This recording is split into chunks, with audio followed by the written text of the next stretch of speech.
So this super high-class lady with great posture and manners is actually this country's top brawler, who's way too happy to punch some scumbags. This anime is really good and different, dude, so stick with me till the end. You're gonna love it. So let's get into the video. The lady asks the prince to repeat himself, and the jerk tells Scarlet Elvendimian that he's calling off their engagement. He announces to the whole ballroom that he'll marry Baronetza Hopkins from the Hopkins baronial family. Everyone applauds and agrees like puppets. Baronetza says she'll be very happy by the prince's side and will nurture the great love they share. The prince says that's beautiful, unlike the woman in front of him, who has an expressionless face, the one he's been playing fiancé with for 17 years. He even says Scarlet is a stupid and boring woman, that he couldn't take it anymore. Scarlet, all polite, says their marriage was arranged between her Van Diemen family and the prince's royal family.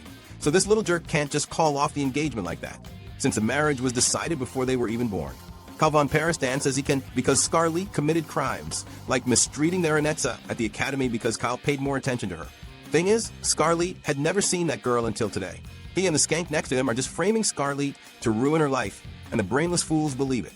Cal says Scarlet is a prejudiced elitist who mistreated Baronetza for being in the common course and not the special one like her. The scoundrels say whatever nonsense they want, and Scarlet accepts the end of the marriage and agrees to be the villain of the story. So no need to hold back anymore. Scarlet asks Prince Kyle for one last request. He asks if she wants money or jewels, but then Scarlet walks towards him and clenches her fist. She wants to smash her hand right into that skank Baronetza's face and goes for the punch. With that said, Scarlet narrates her story leading up to this tense moment.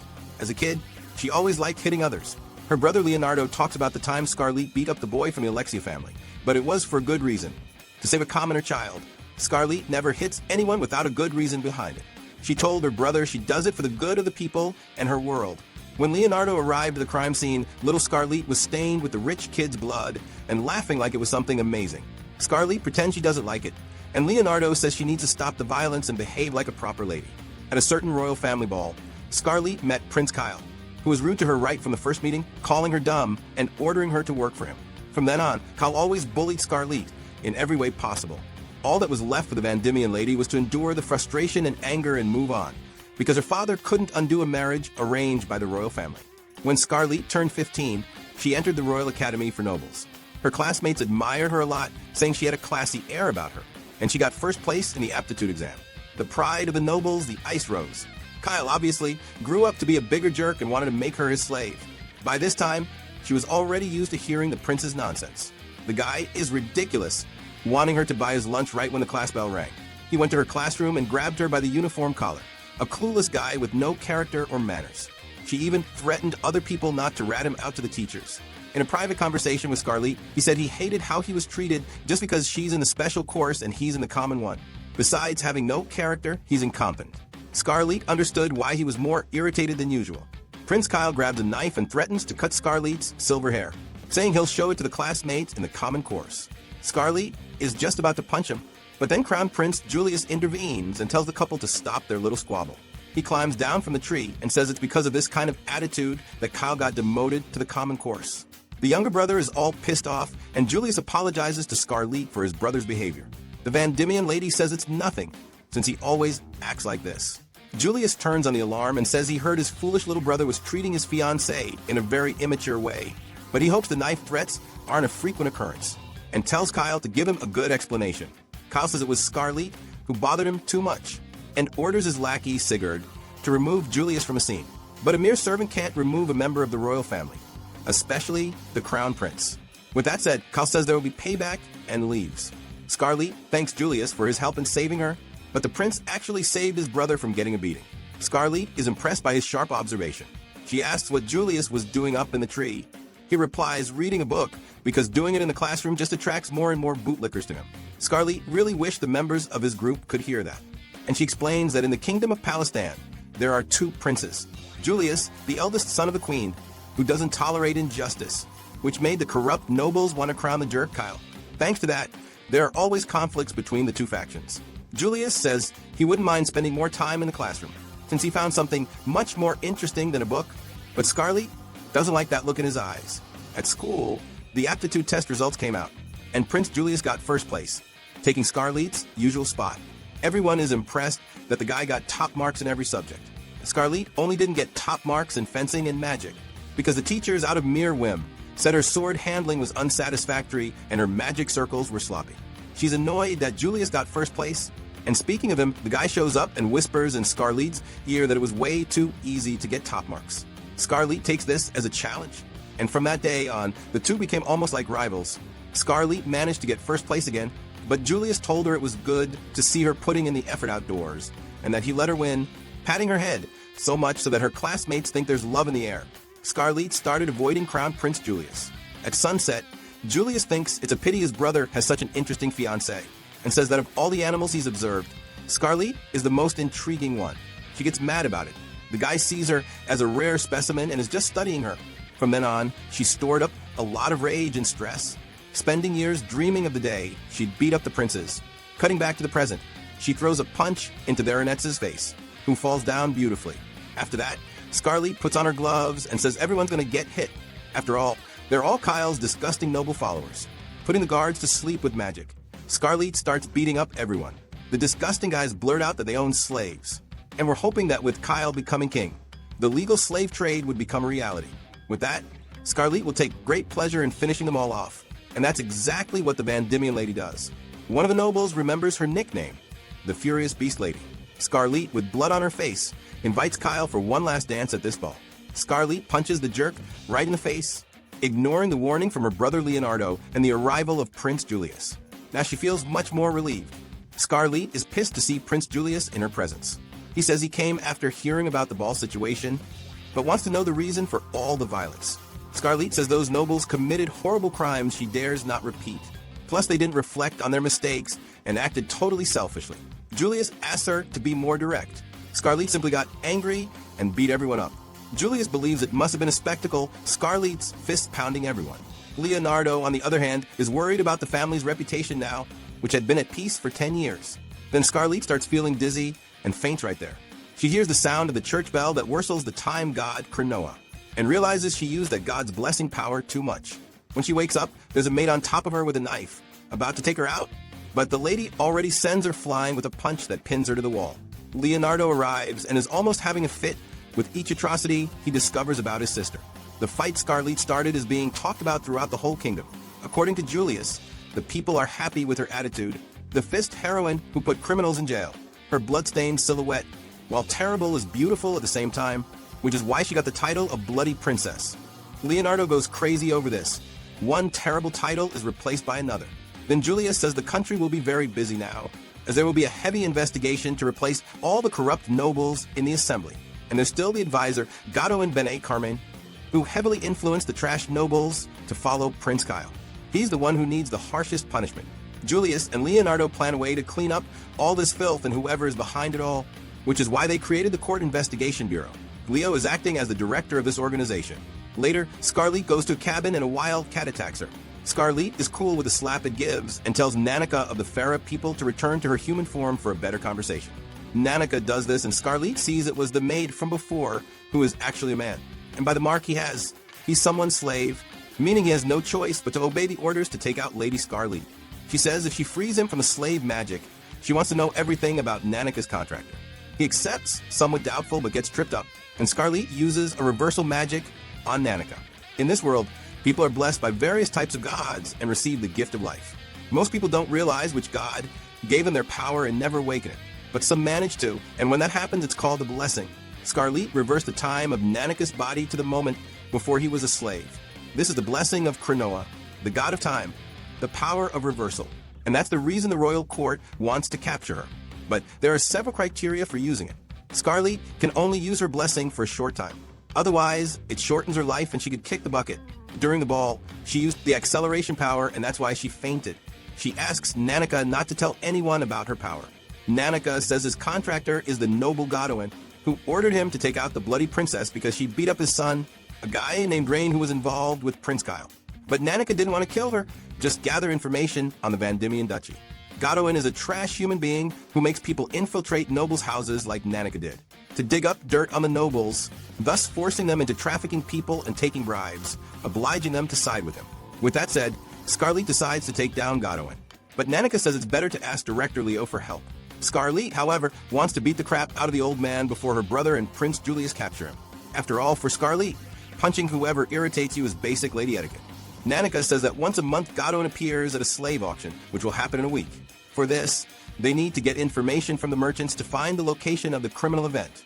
The two form a duo and head out on the mission. Julius heard everything from outside the cabin. The two head to the commoner part of the kingdom 3 days later. Prince Julius is following them and wants to see how Scarlet will handle the Godwin situation, with the goal of doing his social study. Because when he becomes king, he wants to truly change the country. So he needs to be present where the people live to understand their difficulties and hardships. But in reality, Julius just wants to have fun watching Scarlet punch everyone. With that said, some vandals show up wanting to rob them, and Scarlet is already ready to punch the worthless scum.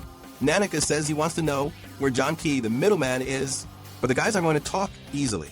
The bandits really just want to rob the defenseless nobles wandering around.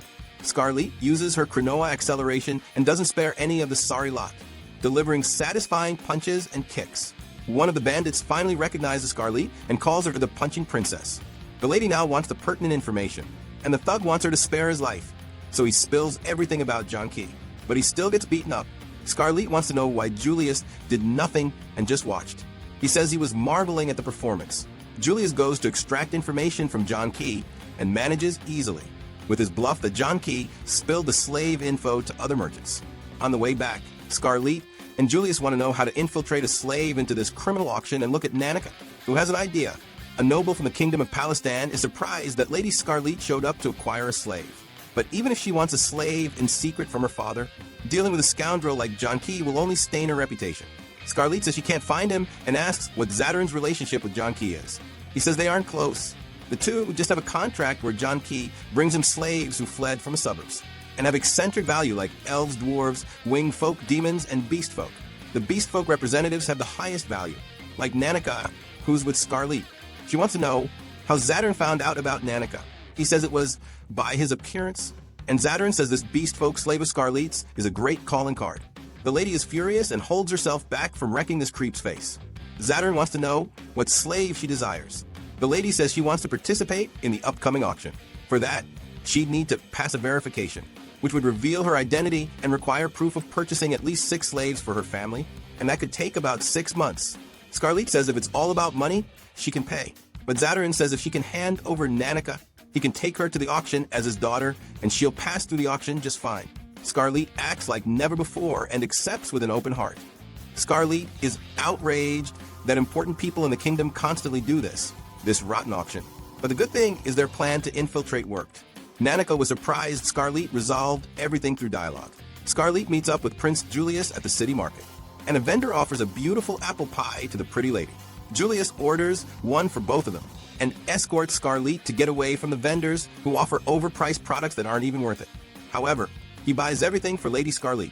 She asks if he has anything better to do here. He says he has nothing. Scarlet punches the wall, wishing it was the prince's face.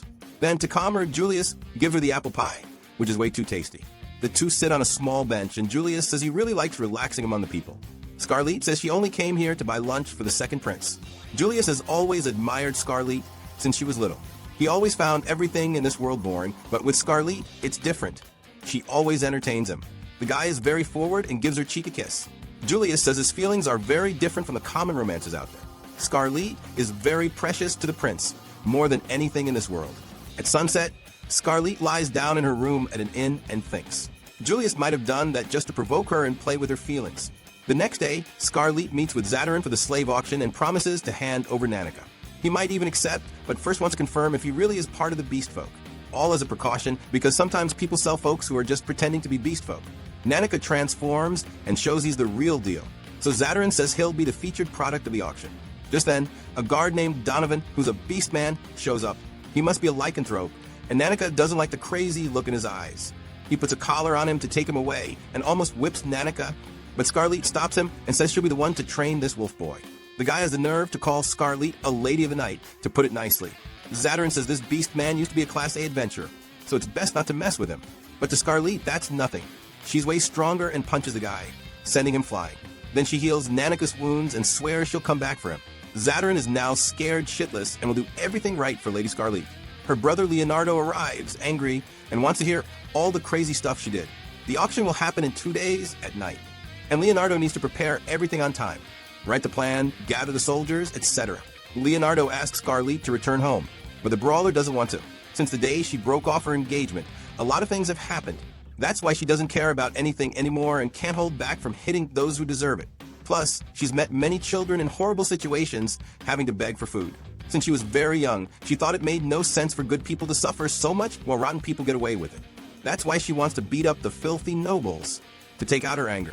No one is better suited for this than her, a duke's daughter, who can do it and get away with it. Leonardo is worried about the family's reputation if Scarlett keeps beating up the kingdom's nobles. Leonardo says there are suspicions that Godwin is also involved with Vanquish, an empire that's been in a cycle of conflict with Palestine for 300 years. They're mostly a military nation specialized in dragon riding. However, since the latest ceasefire, the two countries have been trying to build a friendly relationship. Leonardo reveals that the individual link to Godwin might be from the aerial assault troops, the Crimson Celestial Dragon Order. Speaking of the rat, Godwin is pissed that Scarlett is messing up his plans and asks a soldier from Vanquish to eliminate her. He leaves on his dragon, and the skank who was with the second prince shows Godwin a firearm given to her by Palmia. He's never seen this type of item before, and the hag demonstrates its firepower. She tells Godwin to use it against anyone who gets in their way. Scarlett arrives at the auction and Zadarin gives her a mask to enter the venue. Julius tells Leo that if the Crimson Dragon Knight Order of Vanquish is involved, it's actually better that Scarlett got in. There's no time until the auction, and for undercover agents, only 10 from the Investigation Bureau could go. Plus, they'd have to lose their weapons to enter. Exactly for that reason, Scarlett can handle everything even unarmed with her power. Thus, Lady Scarlett's new nickname will be Fist of Salvation. Leo's team is prepared, they just need Scarlett's part to work and for her to give the signal. Scarlett enters with Prince Julius and has a request for the blondie.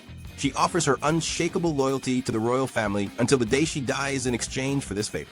Julius doesn't like that. He wants Scarlett to swear loyalty only to him. He's very forward and wants it now. Scarlett says it's not worth it to coerce her like that, you charmer. Godwin is watching the stage from above.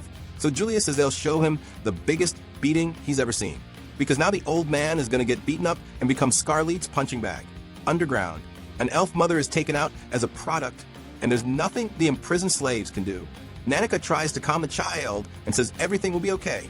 Scarlett runs into some rotten scoundrels on the way and wants to have fun with them before the main course. Without any mercy, Scarlett beats up everyone there to the sound of a classical Beethoven symphony. She kicks and punches all over the place and ends up finding Godwin. His son already freaks out at Lady Scarlett's presence. He tries to summon his lightning magic to attack Scarlett, but Prince Julius uses his ring that nullifies magic to stop it. Godwin realizes right away that if he can use that royal artifact, it can only mean the prince himself is there. The most beautiful blondie terrifies everyone. The rotten nobles refuse to believe it's Prince Julius, and so they call for the beast man Donovan, whom Scarlett defeated earlier. But the guard Sigurd cuts the beast's arm off before he can do anything. Scarlett, with a smile on her face, sends all the criminals flying, causing the biggest chaos at the auction. Leo went to check on the mission and was horrified by the blood on his sister and all the unconscious people. Scarlett says she still needs to go after Godwin, and Julius has to call the castle guards. Julius gives the signal and the team prepares. Leo uses clairvoyance magic and finds out where Godwin and his son are. They are fleeing towards a staircase leading to the roof, and a vanquished knight is there. Scarlett takes off her shoes and uses her time magic, rushing off to smash Godwin. With her superhuman speed, she's capable of that. Scarlett appears before the vanquished knight can kill Godwin with his dragon. The guy is so impressed he proposes to the lady, but immediately gets punched in the face and sent flying. Not even the dragon is a match for Scarlett. This only made Alflame fall even more in love. Because of this, Scarlett hits him more, but the guy is resistant and keeps getting up. Although he's all shaky, Scarlett knows very well who the lovesick redhead is. He's the Prince of Vanquish, and his duty is to finish off Godwin, as they don't care about an old man who sold out his own nation just to get a high position in the Vanquish Empire. He almost finishes the old man off, but Scarlett won't let him take her prey, and so Alflame grabs Scarlett by the ankle, which isn't very chivalrous. Scarlett sees the man as confidence as robust as his physique. Alflame reveals that his blessing from the goddess of steel, Meteor, allows him to metalize his body, and no physical attack works against the Prince of Vanquish. Scarlett says there is a way to beat him and knees him in the face, repeating it many times. Alflame seems to enjoy getting hit, as he doesn't stop complimenting the Lady Brawler. However, while his body may be steel, his mind still takes the impact, and thus he suffers a concussion. Scarlett grabs the crazy guy and sends him flying back to Vanquish. To avoid getting beaten, Godwin reveals that he used Darenetza to break off Scarlett's engagement. Now the lady really wants to make him pay for the humiliation she went through. Then Godwin says it was all Veronezza's idea, and that her true identity is that she's not from this world. Using the power of a goddess, she was reincarnated into this world after kicking the bucket. Zadarin tries to escape from the prince's guard, and before that wants to take the beast man Nanako with him. But Leo, Sigurd, and the crew arrive to mess things up. Scarlet is surprised that Veronezza is behind everything. But what she really wants is to smash Godwin's face in. The old man says Scarlet can have anything she wants with the power he has. So the bloody lady really just wants to punch a filthy old man who's rotten inside. Scarlet uses overclock magic, making the world move at 1/100th of its normal speed. She's the only one who can move within this field. With this, Scarlet lands multiple punches on Godwin, for the kingdom, for Nanika, for herself, and for the pleasure of hitting someone. Thus, the beautiful lady satisfies herself and the scoundrel flies and smashes into the wall. Scarlet used her blessing too much, causing her silver hair to turn a bit black and her hands to bleed. She falls, but Julius catches her and uses his healing on her.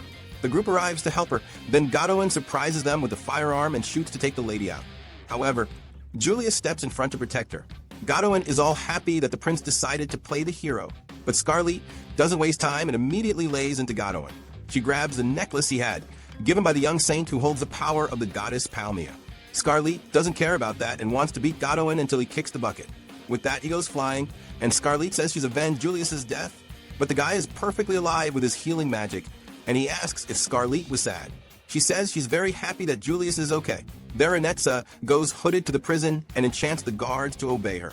Her desire is to marry a handsome prince and live a fairy tale romance, being the most beloved princess of all. Her perfect happy ending. Godwin thanks Veronezza for coming and says he'll do anything for the goddess Palmia if she gets him out of his cell. Veronezza says she's grateful for everything and happy for Godwin's services. So she enchants the old man with the blessing of the goddess Palmia and places a vial inside the cell. She leaves and lets Godwin poison himself. Now Veronezza wants to finish off the villain of her story, Scarlet. The brawler lady visits her school friends to chat. Everything was going fine, but then Prince Julius shows up to torment the poor girl again. She says his presence is a bother here, but her friends don't think that at all. It's actually an honor for them. With that said, Julius asks to borrow Scarlet to have a private conversation. The two girls are freaking out about the vibe between them and want love to blossom. Julius says he investigated Veronezza, but found out nothing from his brother Kyle. Because of this, Scarlet wants to know if something is missing. Julius asks about her hair, and Scarlet says there's nothing to be done, but she has considered going to the hot springs that relieve the physical and mental stress from blessings. Julius thinks that's great and starts picking flowers, talking about how his parents met by a lake, observing nature. Julius's father, with all his love, gave a flower crown, just like Julius does now for Scarlet. He needs her to make his world shine and be fun. These forward words would touch anyone, especially with him touching Scarlet's face. But the guy calls her his beloved toy. What a crazy bastard. Scarlet gets furious with Prince Julius and really wants to punch him. So she asks Julius to let her punch the bastard in front of her with all her hatred. Scarlet tells Leo she'd like to travel to the hot springs, but he thinks she's just making up excuses to hit someone. Leo had thought she and Julius had made vows of love, and now that he knows the truth, he's disappointed. Leo remembers that Scarlet always wants to travel around this time of year. Could her next victim be the saint? But Scarlet says she'd never do that to someone as important to Palestine as the saint. With that said, Leo permits the trip, and Scarlet goes with a smile on her face, but she'll have to travel in the company of Prince Julius. Julius reveals that since the Godwin incident, the movements between countries have gotten weird. They cleaned out the corrupt nobles, but the palace is still in chaos. From the carriage, you can see the starting point of the pilgrimage destination, the Wall of Impurity. Inside this place is a Pominism church whose priest is a greedy, immoral merchant named Sargon, the opportunistic part of him. Now Scarlet has someone to punch. However, the gate closes to prevent the pilgrimage from happening. Julius complains about this childish attitude, and another priest named Jarmov shows up talking nonsense. He looks like a bad guy, and Scarlet is dying to punch his face in. So Scarlet uses Krenoa's blessing and forces her way in with Julius. The soldiers run away because they realize who Lady Scarlet is. Then Jarmov wants to fight, but Scarlet stops him with a spear, sends his iron ball right back at him, and then sends him flying into space. Scarlet and Julius go to meet Saint Diana. The prince wants to talk in private about the pilgrimage to the Holy Land. Then the saint appears, calls Scarlet Big Sister, and is all happy to see her. Julius says the saint should greet him too, but that attitude isn't suitable for a saint, according to Julius. Diana is furious with the prince and tells him to get lost. She doesn't want any man touching her and asks Scarlet to beat him up. Little does she know the protagonist wants to do that all the time, but holds back. The meeting with Diana begins, and Scarlett tells the story of the pilgrimage to the Holy Land, which dates back 300 years. When the kingdom of Palestine was constantly attacked by demons and its territories were being taken over, but then a young woman with exorcism powers appeared near the border and used a light-type attack on the beasts and saved everyone. She went to villages in the four corners of the kingdom and placed pure crystals to create a barrier, thus protecting Palestine from horrendous monsters. But then, the effect of this barrier wasn't maintained after that young woman's death. Because of this, another girl with the same name, Diana, appeared, who restored the crystals and repaired the barrier. Since then, the king of Palestine erected a cathedral for young girls born with divine powers, who would be worshipped as symbols of faith. After that, with each generation, a new priestess Diana is born, who with exorcism powers always restores Palestine's barrier. The march for the pilgrimage with Saint Diana begins. The people are all amazed by her elegant appearance and cheer for Saint Diana. But out of nowhere, a tremor happens repeatedly, causing Scarlett to leave the carriage to see what it is. The noise is coming from the Palmanism headquarters, and using Cronoa's blessing, Scarlett quickly heads there. She smashes the statue of the goddess Palmia, borrowing her spear to beat up some fools. Scarlett uses her Cronoa blessing and chucks the spear at the Palmia Cathedral, destroying everything. The religious faithful are in disbelief at this. Then Scarlett appears before them and is surprised no one's hurt, despite the damage she did to the building. The silver demon won't get away with this against Palmia's followers, they shout. Scarlett makes fun of them, and the fanatics trust their ugly, bald inquisitor to handle Lady Scarlett. The bald guy goes crazy seeing Scarlett holding the head of a goddess's statue, and says she'll pay for this sin using his club magic. But he gets hit in the face with a golden head and loses real quick. The guys cry about carrying out their plan in Palmia's name. But Scarlett doesn't care about these weak fanatics and knocks the bald one out. She then starts beating up all the others for the chaos they caused. Now the lady is going to give them a world of hurt to see if they stop being stupid. Scarlett took care of the religious fanatics and heads outside, leaving the guys' prison to the royal guard. In the city, the royal palace healers have arrived to treat the civilians' injuries. Saint Diana is happy and calls for Scarlett, when suddenly the platform she's on starts to crack and collapses.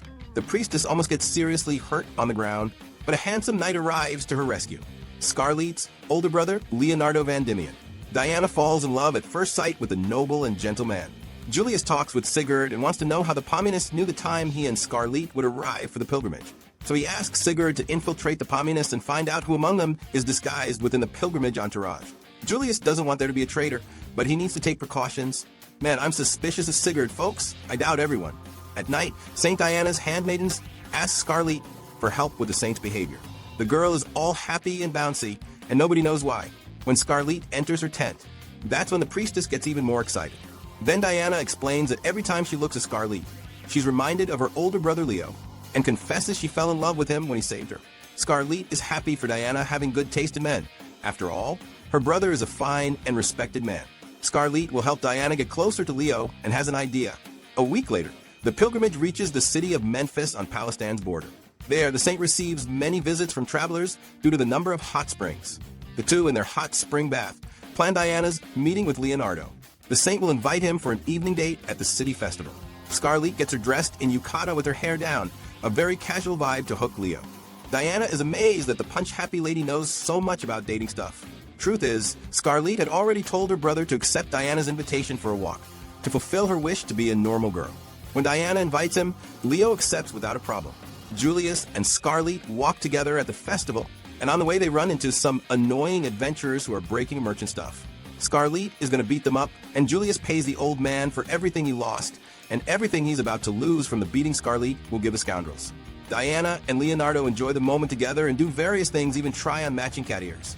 The girl is sad that Leo only sees her as a little sister because she reminds him of a younger Scarlett. But then Leo needs to go see what his sister has gotten into this time, and Diana needs to return to the inn, unable to tell him she's lost her powers as a priestess. In the Vanquish Empire, an old man from Palmanism, Inquisitor Michelin, asked His Highness Alflame and his Crimson Dragon Knights for a little favor that I end the Palmia religion. An extra tells His Holiness the pilgrimage has reached Memphis, and the faithful are worried, but His Holiness says not to panic, because he has a spy within the pilgrimage whom he trusts completely. Little does the fat old man know that Sigurd is disguised as a soldier and is listening to everything. The pilgrimage marches deep into the mountain, and Saint Diana is really exhausted. Scarlett tells her to hang in there. It's just a little further. Leo takes the saint's hand and says they can stop to rest for a while if Diana wants. but she, all embarrassed by her crush, says she's fine and can walk much more. The soldiers are also tired, and the commander says this is no way to honor the Dianism order. He apologizes to Lady Scarlet for this pathetic scene from his men. However, Scarlet Van Diemen says it's nothing.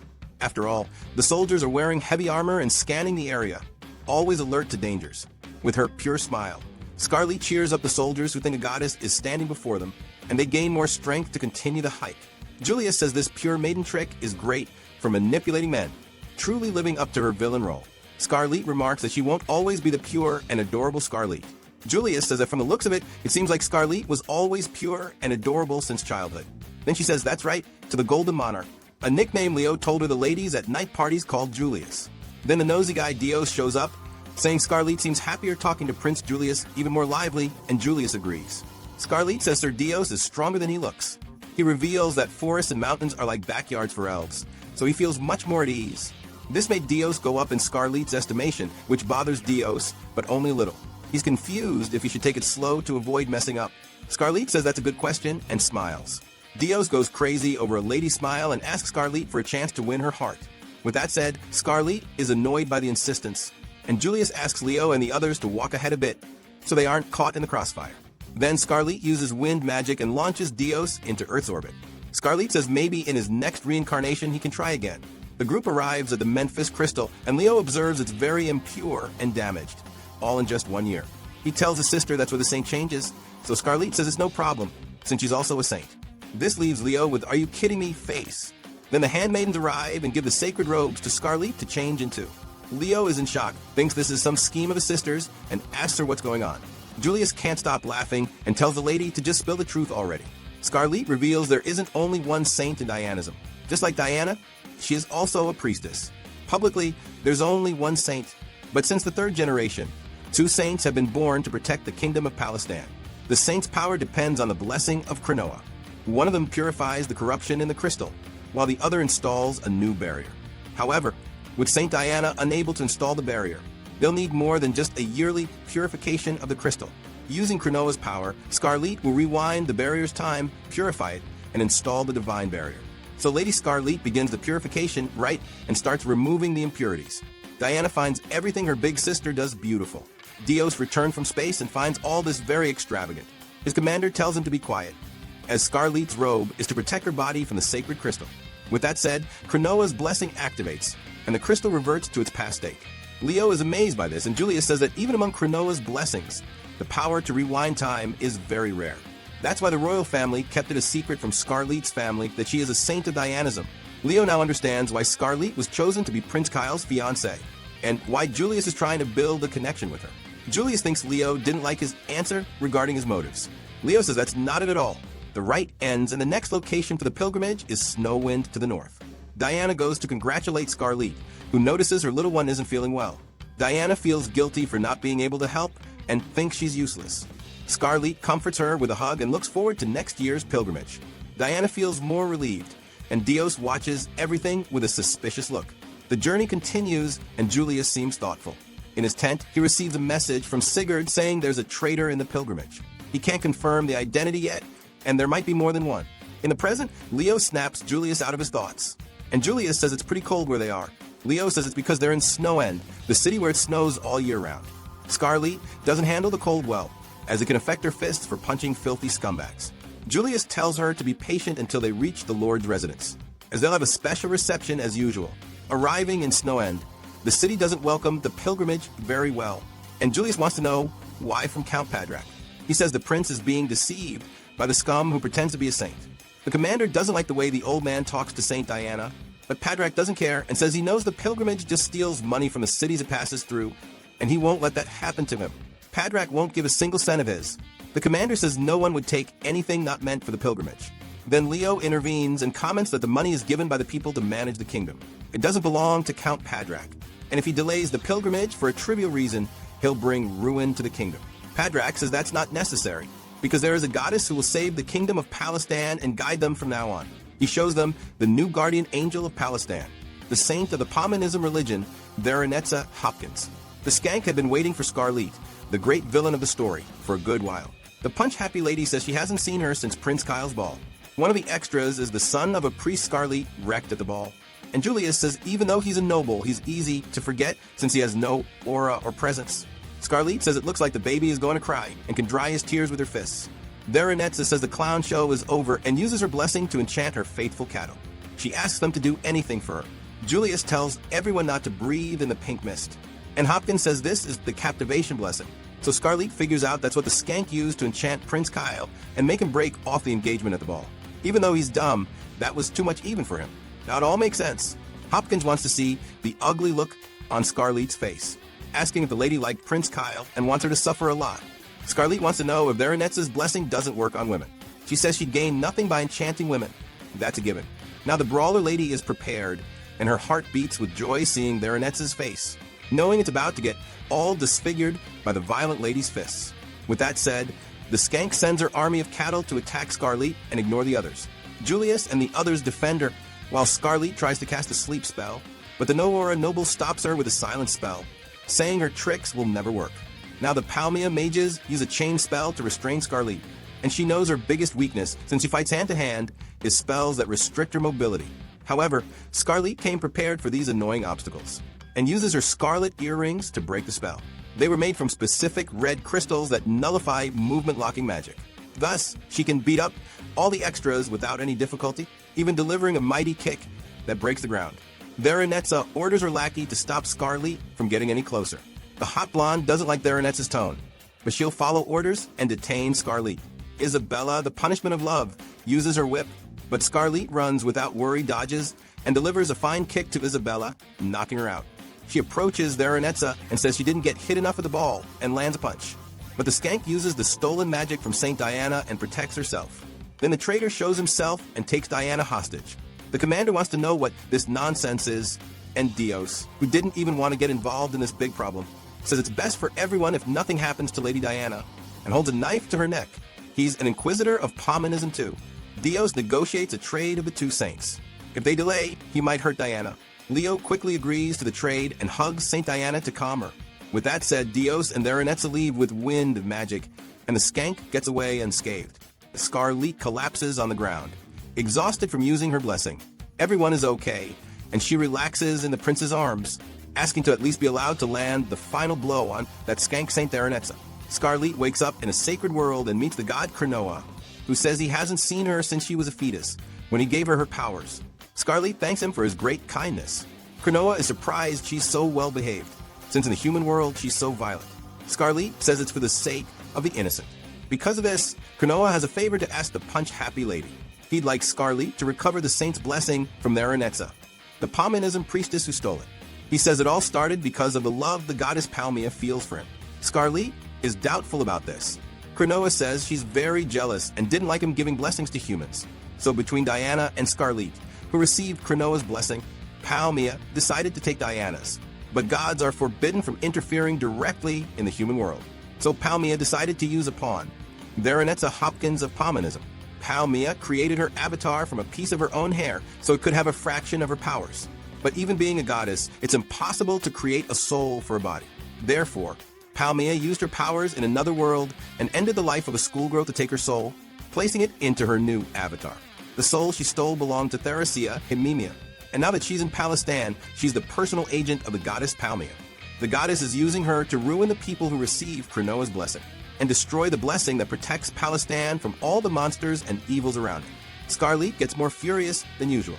She made Diana suffer and put the kingdom of Palestine in danger for a trivial reason like jealousy? What a piece of work. Then Cronoa gives her a pocket watch from the god of spacetime. If Scarlett holds it up in front of Veronesa, she'll be able to recover Saint Diana's blessing. Plus, the brawler lady gets an upgrade to her Cronoa blessing, maxed out to its limit. She can feel free to test it out on punching bags with the faces of dirty nobles. Scarlett tests her new powers and punches everything. Now she's finally going to land a hit on a target worthy of all this power. 7 years ago, in a small village in the kingdom of Palestine, Sonia and her friend had a silly kids argument. That night, her mother read Sonia a book about Saint Diana, hoping she'd be kind and gentle like her. Sonia just couldn't take it seriously. After all, she'd just fought with her little friend. Sleepiness took over, and Sonia drifted off. Suddenly, she had this weird dream where a lady appeared and gave her a divine power, saying that from now on, Sonia would have the blessing of Saint Diana, becoming the new priestess of Dianism. The little girl woke up feeling her new powers and went to tell her family she'd become a saint. They didn't believe her at first, but then Sonia showed them Saint Diana's barrier power, and her parents were totally shocked. Her old man wanted to announce it to the whole village. That day, Sonia's life was about to change forever. A simple village girl had no idea what was in store for her. Sonia looked out the window and saw the whole village kneeling and praying for her. At first, she thought it was amazing how popular she'd already become. Sonia went to her friend Mary and apologized for their fight the other day, but now Mary felt awkward and thought it was weird to be friends with a saint. Her father said everyone must bow before Saint Diana, and Sonia started feeling weird about the whole thing. In the distance, she saw the religion of Dianism approaching. These faithful followers and knights had come to take the new Saint Diana to the capital of Palestine, because all the citizens were waiting for her. Sonia's father wished her a good journey, but not as his daughter, as Saint Diana, a perfect being placed on a pedestal. This left the girl confused and sad, treated differently by her own dad. Sonia regretted ever telling them she was a saint. The girl went with the Dianism lady in a carriage, and the lady said since the old saint had kicked the bucket, Sonia would now protect the kingdom as the new Diana. The little one realized nobody would need the simple Sonia anymore. So she thought that by using these saint powers she got from the gods, she could do something more. With that, Sonia met her partner saint, Scarlet, and was immediately impressed by the grace of Lady Van Diemen. The two became really close fast. One day Sonia wanted to know why Scarlet was so perfect, since without saint powers, she herself was nobody. Little Scarlet, to comfort her, said that whenever Sonia smiles, it makes everyone's heart happy. And that's not because she's Saint Diana, but because she's herself. Only Sonia can do that. Sonia didn't like hearing that, because she's not happy with herself and always cares what others think. Plus, she's pretty jealous of her big sis. Sonia gets summoned by Julius and goes to see how Scarlet is. Julius has a major attitude, because he found out from investigating the Palmanism leaders that Sonia and Dios were leaking info to the Palmyra religion. That's how those guys knew everything about the pilgrimage. Sonia admits it and that it was her fault Scarlet's life was in danger. Was she going to get arrested? Julius can't just arrest a saint like that. The political situation in Palestine would get even worse. And if Scarlet found out Sonia was imprisoned, she'd be devastated. Julius won't do anything until the pilgrimage is over, but he wants to know Sonia's reason for betraying them. But suddenly, a blinding pillar of light hits everyone, and it's super strong. This was Theranetz's doing, who messed up the kingdom's protective crystal, saying it was just a light of love. What a piece of work. Nanicus watching everything. Now the crystal is totally wrecked. Two troublemakers arrive from their missions, Avelin and Barak, along with the paladins of the Holy Empire Eldrand. Theranetza thanks them for the help. Barak looks around for Old Man Michelin, who represents Vanquish, and Avelin wants to know if the troublemaker managed to get help from the country of Falconia. Looks like everything's going according to plan. Lots of countries are joining Palmanism. With that, Nanika tries to run off and report this, but gets discovered and taken out by Theranetza, who remembers he's a partner of Scarlet. Leo informs Julius that the crystal is toast, which is why a bunch of monsters are heading for Snow End right now. Julius wants to know how long until the creatures arrive.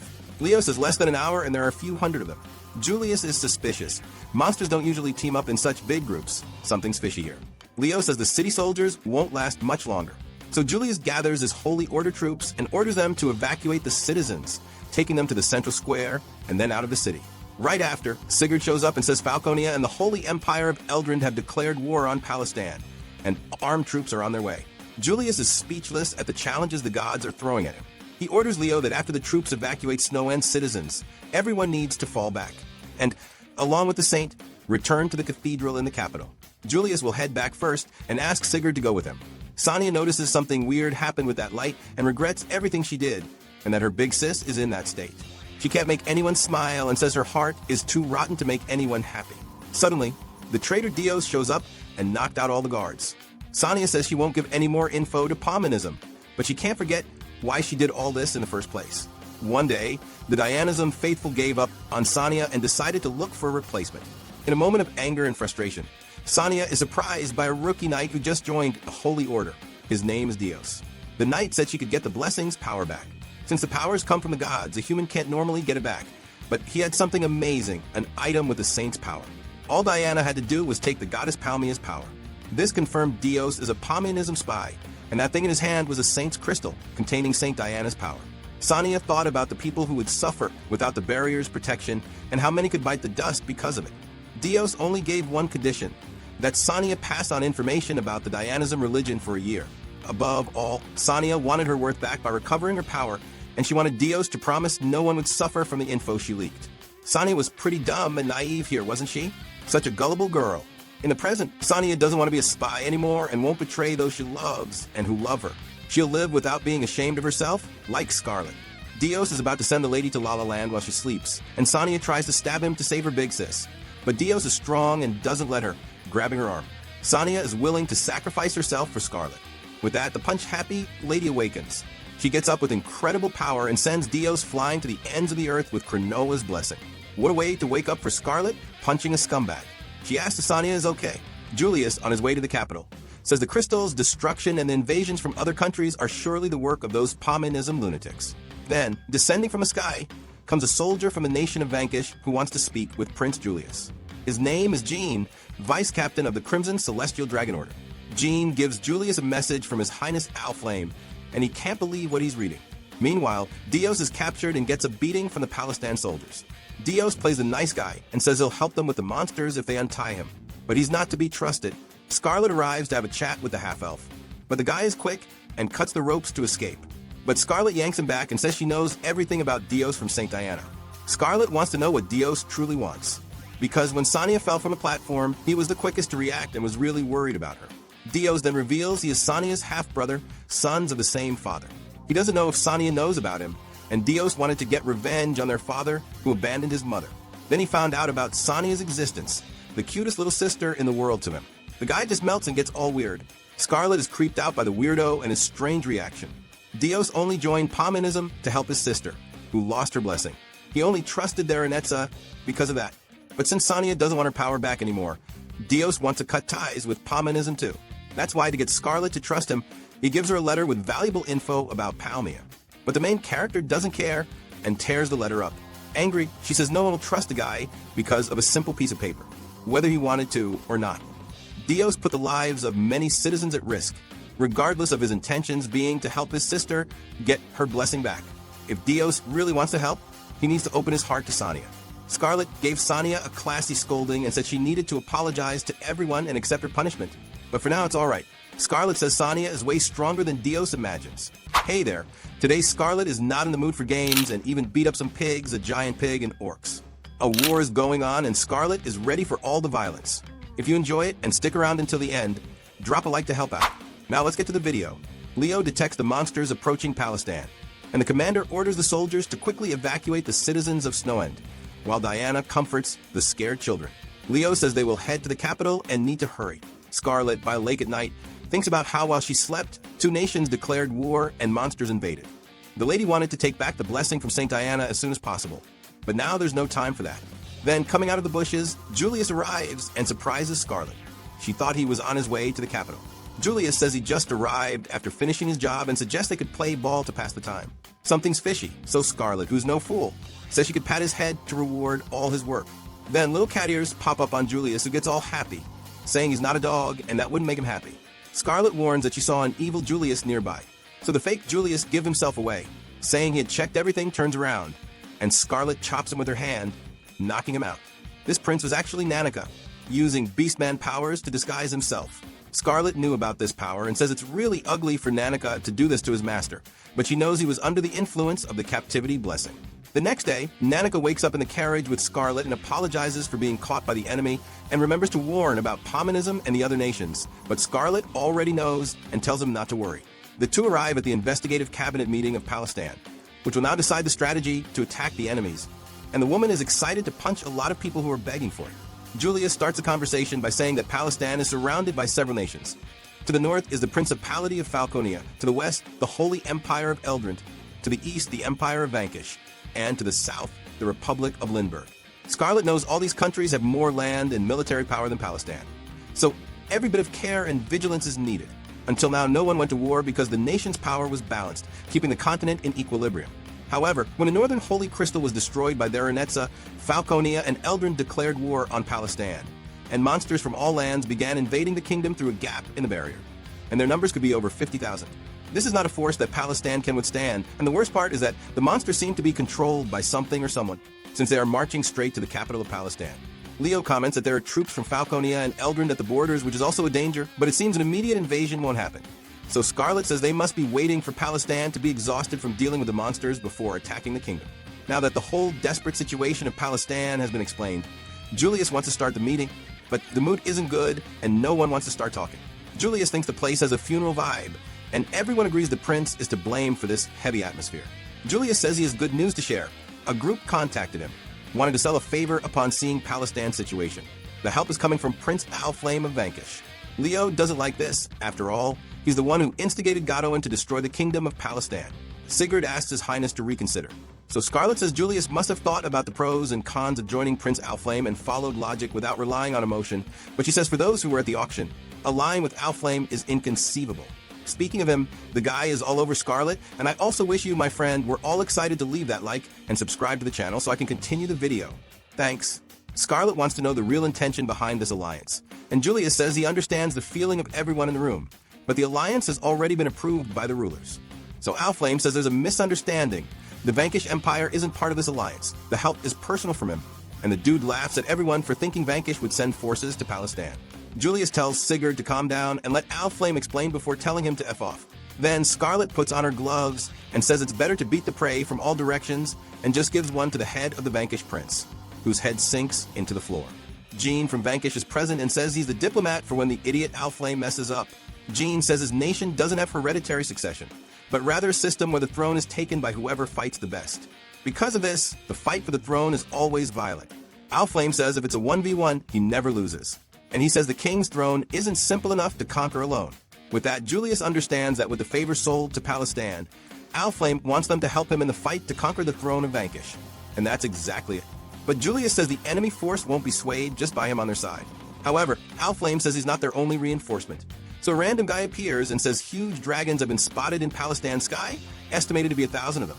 And Alflame says his comrades can relax, that with the help of his celestial order of the Crimson Dragon, 50,000 monsters are nothing. The Palestine soldiers are stunned that the continent's strongest Knight Order would help them. Julius notices Alflame's commitment, but wonders if the strongest order can also fight on the ground. Alflame says they fight day and night against ferocious monsters from across the continent, unlike Palestine, which got complacent because of the barrier's protection. I wouldn't throw those jabs at Julius. Julius says his nation developed the invincible tactic of not creating wars, so they don't need to be the strongest nation. That's why the messengers sent to Lindbergh are sending back responses from the surveillance done on the current situation regarding the nations that declared war on Palestine. Julius expects a response from Alflame, since they went around the north with the purpose of reconnaissance. And the one who talked about this area reconnaissance was Jean, leaving Alflame surprised. He says His Highness the Imbecile was optimistic about the alliance, but it's not easy, so Jean gave the information beforehand. Alflame gets excited and says that makes sense. Scarlet says this is next-level stupidity. Alflame tells everyone that the Crimson Knights found Falconian troops in the northern forest, but they were lightly equipped and seemed to be composed of elves and beastmen. They looked more like reconnaissance troops. For a nation that wants to wage war now, the work is pretty sloppy. And that's all, folks. Julius says Falconia wasn't concerned with expanding its territory. Probably someone from the outside influenced their minds. If that's the case, negotiations will be easy. If Falconia withdraws from the war, everything changes and Eldrin will have to reconsider its plan. So while the battle against the monsters happens, there will be an attempt to negotiate a ceasefire with Falconia. Julius says the problem will be who to assign for the negotiations. Then he gets the idea to send Dios, who is good at infiltrating enemy armies. Julius, sharp as always. Nanika also wants to go, as there might be Beastman friends among them. It's not in his people's nature to want war. Nanika doesn't want anyone to get hurt. Julius declares the meeting over and tells everyone to prepare for their duties. Scarlet leaves the castle all dressed up and sees Nanika and Dios arguing about how they'll get into the Falconia kingdom. They can't agree on the route. Scarlet asks Sigurd how long they've been like this, and Sigurd says since the meeting ended. They're just two kids who don't understand the kingdom's fate depends on them too. Scarlet wants to know if everyone here is going to the battlefield. Sigurd says yes, and that tomorrow they'll meet up with the kingdom's troops that left earlier to prepare for Eldrin's invasion. Scarlet says that when the invasion starts, a lot of blood will be shed in Palestine. Hearing this, Sigurd draws a sword with his soldiers and says he doesn't know what words could comfort the lady, but he swears they knights will protect the kingdom of Palestine at any cost. Scarlet flashes a smile at these words and promises she will also protect this nation with her fists. Sigurd isn't sure he heard that last part right, and Scarlet goes off to hunt monsters. She flies on her Dragon Rex and greets her brother and Julius. Upon landing, the vanquished soldiers ask her to identify herself. Scarlet introduces herself and demands a meeting with His Majesty Alflame. The randoms recognize her as the Hellfire Bride, and Scarlet is about to get pissed, because Alflame shows up calling her love and dear, and even spread the lie that Rex was a gift from him. Scarlet orders her pet to burn Owlflame.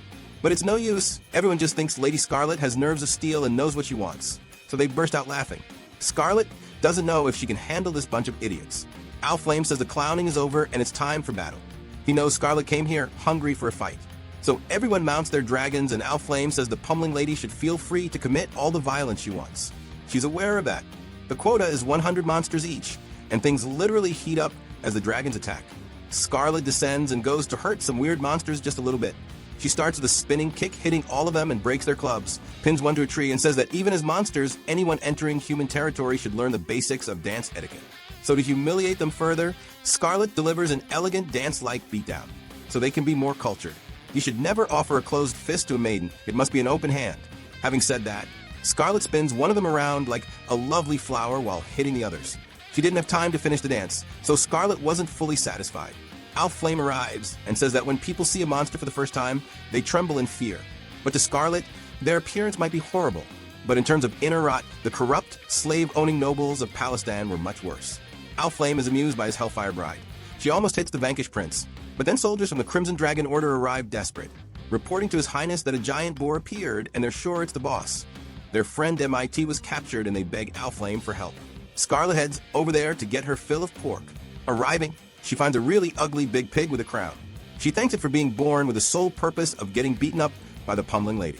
The Pig King finds it funny that a human, who's just monster food, talks like that. Scarlet is impressed it speaks human language. She thought pigs only went oink oink. The Pig King says he was reborn thanks to the Pomanism priestess and is now a being superior to an orc. He is the ORC god. Scarlet confirms that this was definitely the work of that pink-haired bitch. The Orc King says humans are on the same level as insects, and dragons who surrender to humans should be treated the same way. He shows them the captured MIT and says he's not a hostage, just as food for later. He says what orcs love to eat most are children and women. They love to bite them while they cry and beg for mercy. The Pig King wants to taste Scarlet right away, but she just hits him in the face with the back of her fist and rips his head off, saying her favorite food is tender pork that's worth beating up. But Lady Van Diemen knows the Orc King isn't defeated yet, so he reveals his head inside his belly. He didn't die today. The orc can move its head anywhere on its body, so Scarlet runs and unleashes a barrage of punches on him. The Orc King says it's useless and wants to throw his acidic pig grease at her, but Rex twists the monster's head, and his deadly grease falls on his own soldiers. With that, the Orc King's skin starts acting strange. Scarlet is happy her close-range punches finally took effect. While she was stalling for time, she twisted her hips to deliver gradual, rapid punches like a piston. She cooks the Pig King from the inside out. Owlflame soldiers are happy with their boss lady. Then, a wind spirit used by Dios tries to communicate with Scarlet, saying a problem has arisen in Falconia and negotiations might not be possible. My dude, Scarlet proves herself once again a genius in battle, and the alliance with Owlflame is working out great. If you enjoyed it and made it this far, leave your like and hit the bell so you don't miss anything. Subscribe and share the video with a friend who wants to see a different anime with a female protagonist to be proud of. Thanks for the constant support, and peace out. Nanika doesn't know how Dios will enter the Great Forest, and the half-elf says that it is just to go with faith and courage that it will work, and the knights mounted on dragons attacking will make things easier. However, Nanika has her doubts regarding the dragon knights, knowing the meaning of strategy, but although they are moving well and the guy called Gene makes super rational decisions, then the break of expectation arrives when a goblin throws a little knife of nothing at Gene that grazes him, and in response Gene summons a Mega Blaster fire arrow and explodes the goblin along with an area that equals a football stadium. Now yes, Dio sees that the strategy went to hell and that it will be impossible to enter the forest of Falconia and negotiate a ceasefire. With Scarlet knowing and understanding the situation, she decides to act and asks them to wait. From the skies, Scarlet sees Owlflame having fun with some monsters, and when he sees her, he stops the fooling around and sets the creatures on fire to farm aura for his beloved. He asks how the battle against the Pig King was, and Scarlet says that it was a good one, and before getting there, she fought against a half-baked Inquisitor of Palmia just to warm up. Scarlet wants to know if Owlflame did not deliver the strategic instructions to his knights. He is clueless, and of course he delivered nothing. Scarlet is nervous already, but Owlflame says that he is chill, and that he will stay as bait and departs with his dragon through the skies. The Scarlet realizes that the guy likes very much to show off, and from on high, Owlflame throws himself and makes his chest plate ignite to the maximum, together with all his body, and falls like a bomb, melting all the monsters and running like Naruto, setting fire on everyone. Scarlet then sends the orders for Nanika and Dios to hurry and enter the Great Forest. They manage to infiltrate, and it lacks little for them to negotiate with Falconia. Nanika asks what kind of plan Dios has to act like a true negotiator. He only says that he has elf blood in his veins, and as soon as it is the time, he will find a little way.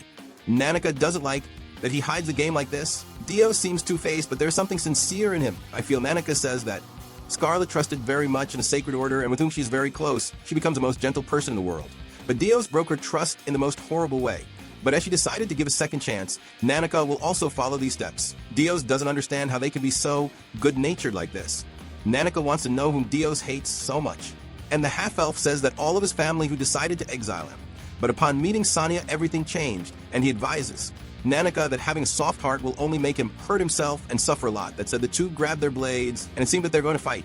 But in reality, they join and break the arrows that fly in their direction. Soldiers of Falconia controlled by Theronetsa attack them, and the chief of the elves puts out and removes Theronetsa's spell from everyone present there.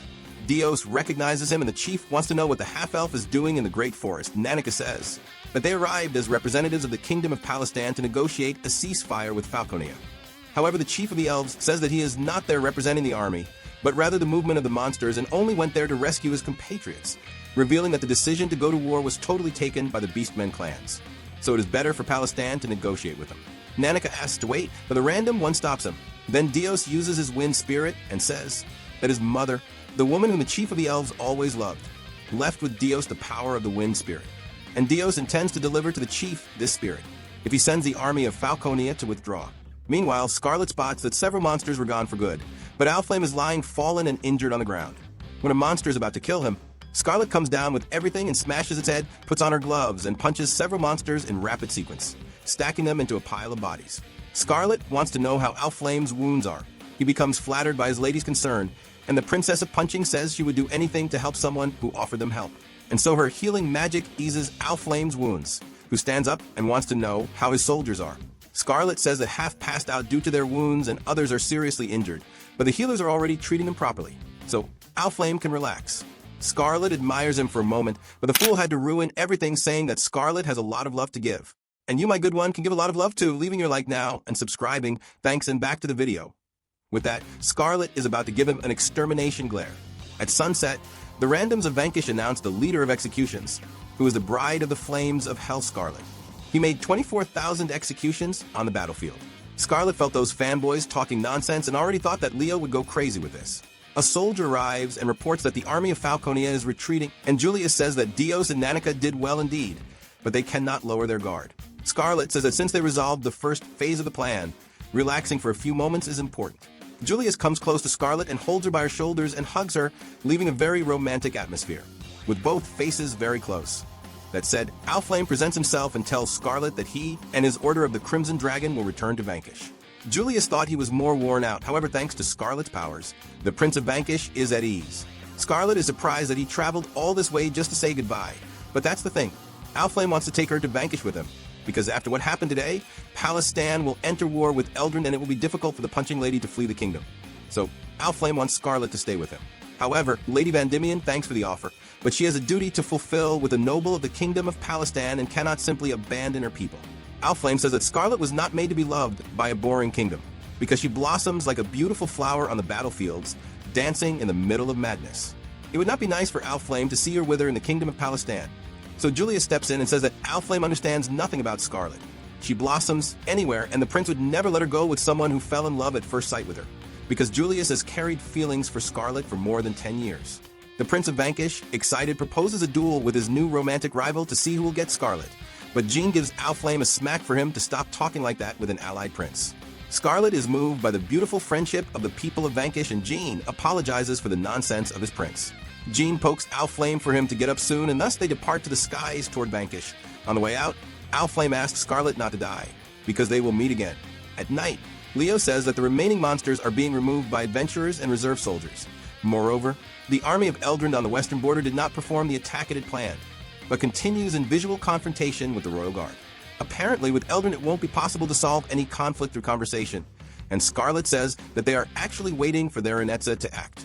Julius says that the sacred weapon that the tramp carries, the one that destroyed the sacred crystal, is a great threat. That said, Dios and Nanika return from Falconia, and the half-elf says he knows where Theronetsa and Palmia are heading. The villains group is going toward the city of Saris Gila, where the western crystal is located. If she manages to destroy one more sacred crystal, more monsters will enter Palestan and things will get ugly. Dios says that someone who does not command on the level of a god cannot use that weapon of hers to the point of destroying another crystal so quickly, so she will need to recharge mana. Therefore, they have about 3 days for that. Scarlet is dying to beat Theronetsa so much that she passes out and then imprison her, but Leo does not agree at all with such a violent method. Julius says that for this mission to capture Theronetsa, everyone present there will go along with Saint Diana and a few more soldiers of the Sacred Order. Speaking of her, Saint Diana is helping the people injured in the battle. So Julius arrives with the group and calls Diana for a conversation. Scarlet reveals that if she goes with them to Saris Gila and uses a relic that the god Cronoa gave, Sonia can recover her blessing of Saint Diana taken by Theronetsa.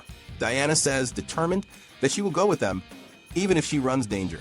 Dios will protect Sonia with everything, and Leo says he will do the same, which leaves Sonia very embarrassed and red hearing this. Julius is alone with Scarlet talking about the war and plans for future events. So Scarlet asks what those feelings were that Julius mentioned earlier. There is a silence, and he says that apple pie with ice cream is very good. Scarlet doesn't understand where this conversation is going. Julius says that vanilla ice cream with an apple pie really makes one want to eat. And when everything is over, they can eat together. Scarlet says that plans like that can bring bad luck, and Julius laughs at the comment. Cut to Theronetsa, who is pissed that her plans did not work. Then the goddess Palmia reveals herself and says that this is what happens when Theronetsa does not follow her instructions to the letter. She spared citizens of Palestine in the monster attack and was merciful, and that's what it led to. Theronetsa says that if she were to finish off anyone who appeared in front of her, even if the kingdom ended up under her control, it would inevitably collapse. Theronetsa wants to be a princess, and she knows Scarlet's group is arriving. Therefore, she will recharge the sacred weapon quickly, because Scarlet and Diana arrive the next day. So Theronetsa will eliminate the two who carry Cronoa's blessing. The goddess Palmia was right in choosing that tramp for this mission. And speaking of her, Theronetsa makes Nanika, who has not completely come out of her blessing, enchant Prince Julius in his sleep. My friend, this ending is crazy. Nanika is still enchanted, and now they got Julius. I hope the prince thought 2 steps ahead and shows us that in the next episode, which I think is the last one. If you enjoyed and stayed until here, leave your like and subscribe to help, my good one. Activate the bell and check the description for more recaps. So thanks for the support, as always, and see ya. My good one, we're on the penultimate EP, and Scarlet showed why she farms so much aura, and maybe there's a betrayal here? If you got curious, stay with me until the end, and let's go to the video. Scarlet's group travels with the Griffins, and Nana goes in puppy form inside the basket like a good little pup, and Sonia is worried about what they will find at their destination, saying that the last time she went to this city, there were many people on the pilgrimage. But because of this war, everyone was evacuated. Dio says that if she's afraid, she can stay at home. However, Saint Diana is not afraid, and even without the saint's power, decided that she will do everything to help. The knights are surprised, and Scarlet proud of her little sister. The team arrives in the desert city where the sacred crystal is. Nanika senses the smell of Theronetsa and of her faithful of Palmia. Then Julius says for them to hurry. However, Nanika says that he and Dios are better to lead the way since they can sense presences. Dios complains a bit, but agrees. Rex the dragon tries to go along. However, he does not fit in the cave, and Scarlet tells him to behave outside together with the Griffins. When the Lady of the Punch is going down the stairs, a voice says, "My mistress, be careful." Scarlet thinks it was her imagination playing tricks, but the thing is weird. On the way, Nanika asks everyone to stop, because the guys put traps everywhere, and the Beastman suggests going another way. However, Scarlet wastes no time and goes to solve this issue. She activates the arrow traps and destroys all of them with her breakdance, then punches an Indiana Jones ball, finishes off some venomous snakes, and destroys some tree trunks. Another Tuesday for Scarlet. The members of Palmia think that the little group arrived all busted up and are injured because of the traps. However, Scarlet comes leading the crew and is just stretching calmly. The random do not understand how they are unharmed, and Scarlet says that the toys were good stretching for her. The Palmia guys start a fight due to such insolence from Scarlet. But as usual, she takes down all these ridiculous ones quickly. Now the guys think that it is impossible to challenge this demon, which leaves Scarlet hurt by such words. The only thing that can cure her sadness is punching more suckers that are on her path. That said, old Michelin paralyzes Scarlet with his magic staff. Dios asks the lady to be careful with the old man, and Scarlet says that she does not like expired meat. But Michelin does not fall for the simple provocation. Julius did not foresee that there would be reinforcements of Pominism due to the reactions of the randoms. So Leonardo uses his clairvoyance to inspect the place more and find more enemies. Then he finds Theronetsa, who knows that he is watching her, and cancels his power. Leo falls to the ground and says that all Palmia soldiers are in this hall, and Theronetsa is in front of the sacred crystal, and her sacred relic emanated so much mana that it canceled Leo's power and hurt his I'm making it bleed. And you, my good one, can also emanate your aura by leaving a like on the video and subscribing to the channel. Thanks. Julius says that this is not a good moment for this. Saint Diana worries about Leonardo, and now that the Michelin of Palmia knows that this girl is not just any girl, he gets much more excited to fulfill the desires of his goddess Palmia and end everything related to Dianism. However, the Sacred Order will not allow them to touch a finger on Saint Diana. The Palmia woman uses her whip to attack. However, Nanika blocks it by throwing her kunais. Michelin tries to weaken the enemies, but Dios stops him with his sword and says that this power is really annoying to deal with. Therefore, he will finish off the old man soon. However, he breaks the ground and makes Dios retreat. Julius says that Scarlet and he must go on to face the Aranetsa, but Michelin will not let any of that happen and uses his magic on all the soldiers. Scarlet does not move properly. However, she uses wind magic, and Michelin already expected this and says that nothing will work against him. However, Scarlet laughs and says that she was undecided whether she would hit a moribund old man. Then she tests her limits and punches the wind that hits the Inquisitor, who falls stiff on the ground. Scarlet is so broken that she used her fist so that the pressure of the wind would hit Michelin, something she learned from an instructor of the Van Diemen family when she was a child. This Scarlet, there is not human, my good one. She is on another level. Scarlet asks Diana to wait a little longer, that she will recover the blessing from that Aranetsa. The soldiers stay to fight against the faithful of Palmia and Julius, and Scarlet move on and run into one of the top tier of Palmianism. His name is Avelin the Stigma. Scarlet, even seeing him, cannot feel his presence, which is very strange. It can be the power of a magic artifact. The lady wants to immediately sink her fist into the heartthrob's face. But Julius says that he can handle it, because Scarlet needs to focus on the Aranetsa. She understands and follows flying to face the final boss. Julius says that it would have been better if Avelin had not let Scarlet move forward, because when she clashes head-on with Aranetsa, all of Palmia's plans go down the drain. Avelin says that at this moment, Aranetsa has already become the goddess Palmia herself, so there is no way for a woman with a little strength to do anything about it. The crazy guy still dares to say that he and Julius are cut from the same cloth, which disturbs the Prince of Palestan. He does not venerate a goddess that only has a pretty appearance as a quality attribute. Avelin summons his sword from another dimension, and Julius thinks that the individual's presence being so weak is because of this sacred artifact, and Avelin says that because both of them are beautiful, he has everything to do with it. This guy is pretending to be bred to take sausage, praising everything about Julius, and says that the world only needs one beautiful man. Julius has no interest in being the most beautiful man in the world, but he will enjoy giving a lesson to such a presumptuous and crazy guy. Cut to what matters, because Scarlet finds Aranetsa and wants to finish this quickly, and the slut already orders her to kneel. Scarlet advances and attacks, but her punches have no effect on Aranetsa, because according to her, the protagonist will never lose to an evil villain. However, for Scarlet it is good that it does not end quickly, because then she will take out all her hatred and frustration on Aranetsa with her Kaioken increased 10 times. The other soldiers continue fighting, and Leo sets up an entire strategy to not give an opening for the enemy to send Diana straight to death. There is an archer behind who shoots at Sonia, but she is protected by Dios, who says that the knights were supposed to protect Diana, and now he has an arrow in his back. But he pulls it out quickly and swears to protect Saint Diana. Aranetsa accumulated a lot of energy to destroy the sacred crystal. Upon raising this relic, the kingdom of Palestan will find itself in a great dilemma, but Scarlet will see whether this staff or her power is faster. The lady uses the blessing of Cronoa and uses acceleration and dodges Aranetsa's strike, greatly increases her speed and arrives from the side at the pink slut, uses overclock and stops time. There is no barrier that will protect Palmia now, so Scarlet grabs her by the hair from behind and takes her staff away. Thus she can recover the power of Saint Diana, who is healing the soldiers, but at the pace it is going, they will not endure anymore. That said, Michelin paralyzes everyone again, and it seems that everything is over. But the blessing of Cronoa returns right on time, and Saint Diana notices the light and uses her power to create the protection barrier, being very grateful to her big sister. Luckily, there was time, and the counterattack begins. Dios becomes proud of his sister Sonia. The fight is going all out between Julius and Avelin. The prince destroys the ceiling and drops rubble on Avelin, who also keeps fighting, but Julius' skill is greater and pierces Avelin's chest, who falls feeling beautiful. Julius avoided Avelin's vital points and asks why guys so strong fought in such a sloppy way, and Avelin said that he could not hurt Julius because he is important to Palmia. His sword can cut the air, and with that opened a portal that connects to the sanctuary. Thus, the blessing of Aranetsa enters the environment, and Julius puts a cloth so as not to breathe this. However, it is revealed that Nanako was used to reduce Julius' spiritual resistance, which for being royalty has this attribute very high. Now, Julius falls and is affected by Aranetsa's power. That said, Julius was defeated. Scarlet smashes the slut's face into the ground and feels that the blessing of Cronoa returned to Sonia without problems. Now, yes, she can continue the humiliation on Aranetsa, who gets up playing the victim and with her crocodile tears says that she just wanted to be happy. But Scarlet says that a harlot who hurt so many and made so many others suffer is worth nothing. And those tears then are more fake than a one real bill. Scarlet holds her and wants to finish her right away. However, Aranetsa is saved by the prince at the H hour. Aranetsa gets indignant that he almost hit her, and Julius helps her get up. Scarlet is not understanding anything, and Julius, even enchanted, continues being very honest in his words, talking about Aranetsa, that she is fake, slut, and everything else. For this reason, Aranetsa did not want to captivate him, so she grabs her artifact to recharge and leaves Julius to face and defeat Scarlet. Julius draws his sword and tells the Lady of the Punch that she will have to fall. Scarlet tells the slut that she will not hold back because of facing Julius and give her a big punch in the face that makes him fly far away and break everything. Now she will show her total power. The story continues from the big punch that Scarlet gives in Julius, because she will do everything to bring the prince back for the good of the world and of the people of Palestine.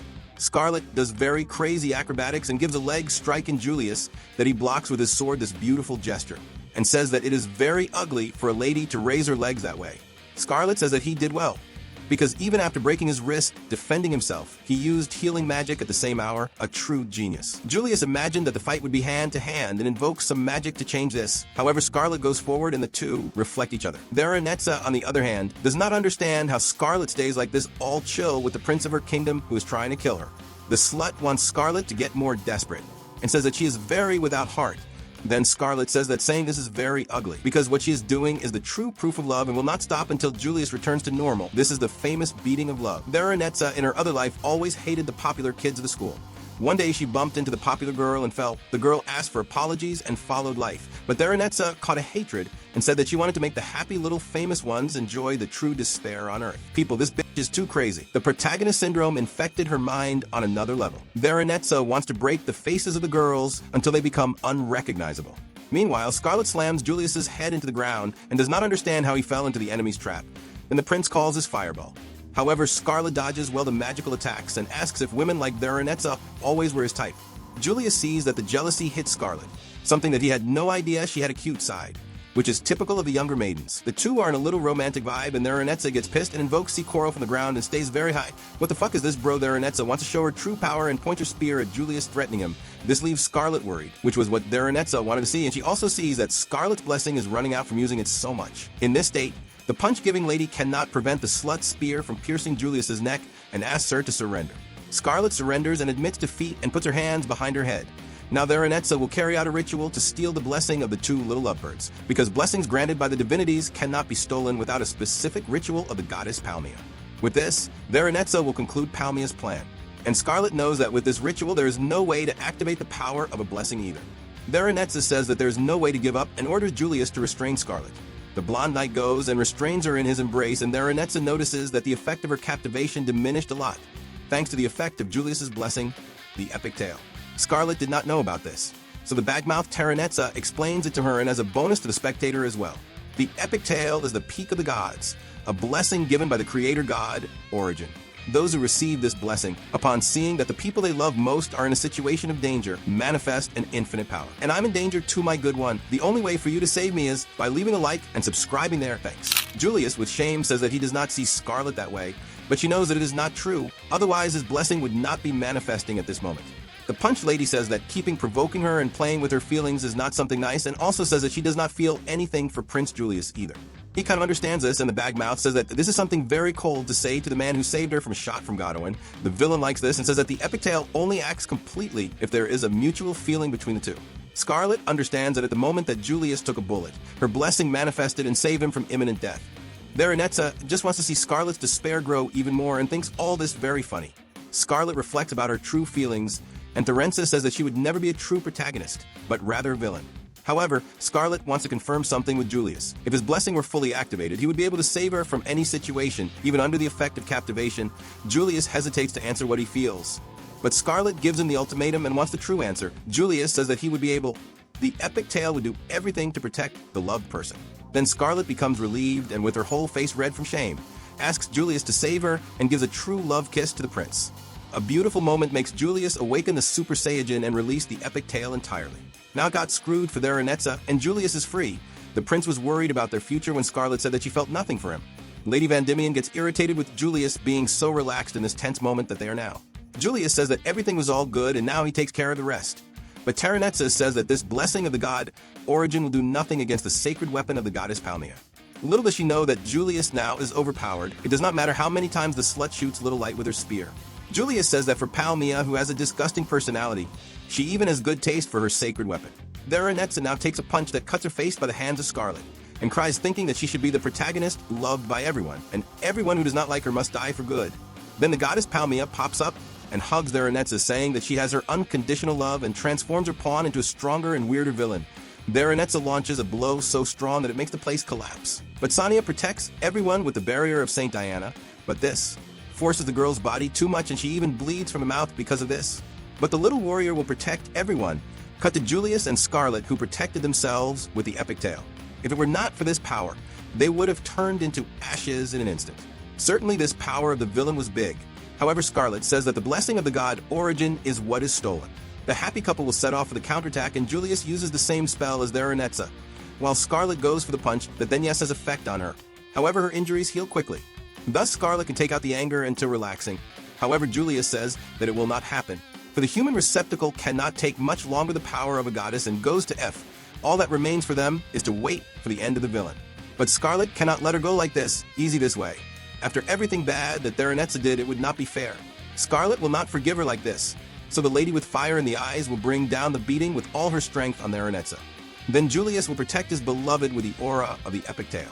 Scarlet will not thank him, since she kissed him and he will have to pay for that for the rest of his life. The lady advances and Aranetza launches her ray of love.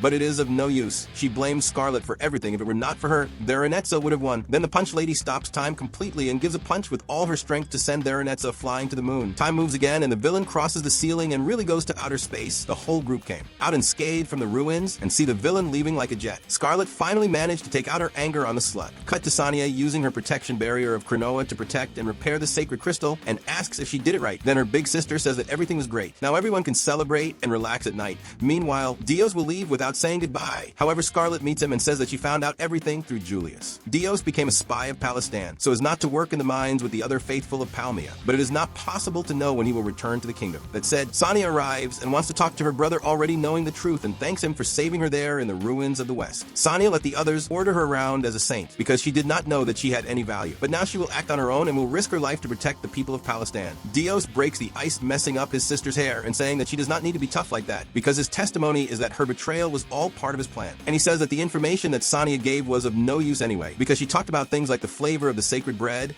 and Dios held himself not to burst out laughing. Sonia turns red with anger and Dios already leaves and says that later he will go on a date with Scarlet. Now Sonia does not want to know anything more about the lying elf. Leonardo says that Aranetza was arrested by the army of Eldrand and Julius presented evidence so that Sargon and the members of Pomanism were judged. Besides that, these faithful confessed that even if they knew of the veracity of Saint Diana, they repeated the discourse of Palmia because of brainwashing. Now, Pomanism was banned as a religion, and Scarlet asks if Leo already knew about Julius's blessing, who says that yes. And the prince said that he would never tell this in public because it gives a lot of embarrassment. Even with Julius saying this, Leo does not know how far everything was calculated by him. Scarlet thinks about this, until what point was everything calculated by him. Then it clicks that Julius did this just to get a kiss from her, reveal his feelings, and thus be able to release all his power. He let himself be captivated by Aranetza. Then Scarlet goes ahead with Rex for an appointment. There's a party going on and Sonia is crazy to eat some sweets and Julius prepared them only for Lady Scarlet. The punch protagonist arrives and Julius greets her and offers a beautiful sweet. But Scarlet has matters to resolve and will tell them through fists. But before that, Julius says that when she goes to kiss him, Scarlet has to slightly raise her head, otherwise the noses will bump and it is good not to hit the teeth against each other. Look at the audacity of this crazy guy. Now Scarlet, hearing these requests, thinks it more than fair that one last request of hers be met, which is to punch a clueless prince and send him to the moon. She will give a big punch in Julius, and Leo arrives to try to stop his sister from the beating. My good one, what an incredible anime. I had fun from beginning to end with a cool protagonist, with substance and good at fighting, farming a lot of aura. If you like this ending, leave your like and subscribe to help. Activate the little bell and see the description for more videos. Thanks for the support, as always, and see ya.